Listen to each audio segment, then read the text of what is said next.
Zaman Tiga Negara 220 sampai dengan 280 Masehi adalah sebuah masa di penghujung dinasti Han pada saat Tiongkok terpecah menjadi tiga negara yang sama kuatnya dan saling bermusuhan. Di kalangan Tionghoa Indonesia dikenal dengan nama Samkok yang merupakan dialek Hokkien. Roman atau Kisah Tiga Negara adalah salah satu karya sastra klasik yang paling populer di dalam sejarah Tiongkok, termasuk salah satu dari 4 novel klasik Cina yang sangat termasyhur.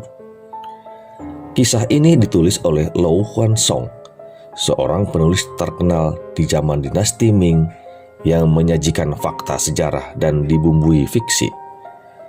Kisahnya banyak bercerita tentang nilai-nilai kehidupan seperti persaudaraan, kesetiaan, kejujuran, pengabdian, pengkhianatan, ambisi, dan intrik politik demi meraih kekuasaan.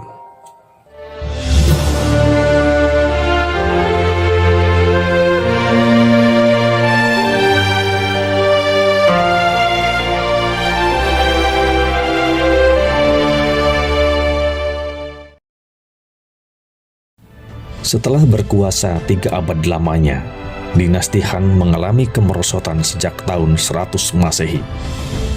Penyebabnya adalah para kaisar penguasa yang tidak cakap memerintah dan pembusukan di dalam pemerintahan oleh para Qasim yang mendominasi istana.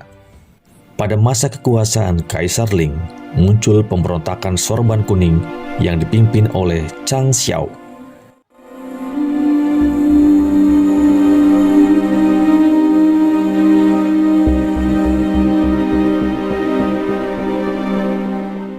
Pemberontakan itu akhirnya bisa dihancurkan oleh tentara kekaisaran di bawah komando Jenderal He Yin. Pada tahun 189 Masehi, setelah Kaisar Ling mangkat, para menteri dan Qasim istana yang korup menjebak He Yin datang sendirian ke istana, lalu membunuhnya. Para pengawal yang dipimpin oleh Yuan Shao segera masuk ke dalam istana dan membunuh semua yang ada di sana. Dalam situasi mencekam dan penuh kepanikan, Kaisar Shao dan Pangeran Liu Xian yang kelak menjadi kaisar terakhir dinasti Han menghilang dari istana. Tong Shuo datang dan berhasil menyelamatkan kaisar. Tong Shuo mengontrol kekaisaran dan membatasi wewenang kekuasaan Kaisar Saudi. Ia lalu menghasut Jenderal Lu Pu untuk membunuh ayah angkatnya Ting Yuan dan merebut seluruh kekuatan militernya. Tahun 189 Masehi, Kaisar Saudi diturunkan oleh Tong Shuo dari tahtanya dan digantikan oleh adiknya Liu Shi dengan gelar Kaisar Xiandi. Yuan Shao kemudian memimpin dan menggerakkan para jenderal penguasa daerah untuk melawan kelaliman Tong Shuo. Mereka tergabung dalam pasukan tentara Pintu Timur. Tong Shuo yang takut lalu membunuh bekas Kaisar Saudi dan menyandera Kaisar Xiandi. Ia juga membumi hanguskan dan merampok penduduk Luoyang serta memindahkan ibu kota ke Chang'an. Di sana seorang pejabat yang bernama Wang Yun dan Jenderal Lu Pu menghabisi nyawa Tong Shuo pada tahun 192 Masehi. Dinasti Han yang semakin lemah menyebabkan para gubernur dan penguasa daerah memperkuat diri sendiri dan menjadi raja kecil di wilayahnya. Raja perang yang terkenal dan kuat pada masa itu ada sekitar 10 orang. Di antaranya adalah Yuan Shao, Cao Cao, Yuan Shu, Sun Xian, Dong Shuo, Liu Biao, dan Liu Zhang. Tahun 200 Masehi terjadilah pertempuran Kuandu yang terkenal. Yuan Shao yang mulai ekspansi ke wilayah selatan bertemu pasukan Cao Cao di Kuandu. Kekuatan mereka berimbang sampai akhirnya Cao Cao melakukan serangan mendadak dan memusnahkan seluruh persediaan logistik Yuan Shao dan berhasil memukul mundur. Tahun 202 Masehi, Yuan Shao meninggal. Terjadilah perebutan kekuasaan antara putranya yaitu Yuan Tan dan Yuan Shang. Cao Cao mengambil kesempatan ini untuk menaklukkan Yuan Shang dan membunuh Yuan Tan. Yuan Shang kemudian mencari perlindungan kepada Kong Sun Kang, tetapi ironisnya, Yuan Shang malah dibunuh oleh Kong Sun Kang yang takut diserang Cao Cao bila melindungi Yuan Shang. Inilah kehebatan strategi Cao Cao. Bahkan kisah ini termasuk dalam 36 strategi Cina klasik. Tahun 207 Masehi, Cao Cao menguasai wilayah utara Tiongkok, dan tahun 208 Masehi, Cao Cao melakukan agresi militer ke wilayah selatan dan berhasil menguasai Xingzhou. Sun Quan dan Liu Pei membuat persekutuan untuk menahan serangan Cao Cao. Jenderal Zhou Yu dan Zheng Pu memimpin tentara aliansi dan berhasil memukul mundur tentara Cao Cao dengan strategi api.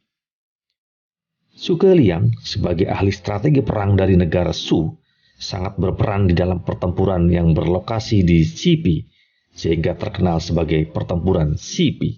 Pertempuran ini dikenal juga dengan pertempuran Tabing Merah. Kisah ini akan kita bahas tersendiri dalam sebuah episode khusus.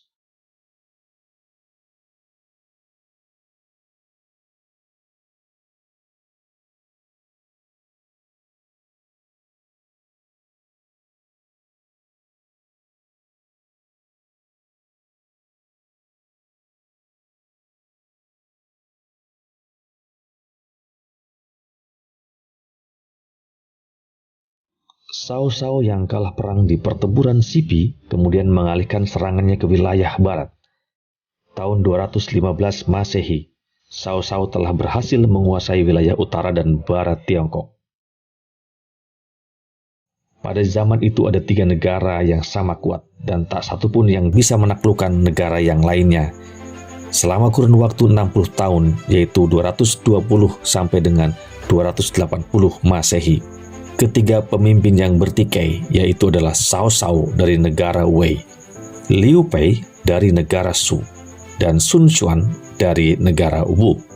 Masing-masing telah mengangkat dirinya sebagai kaisar penerus dinasti Han.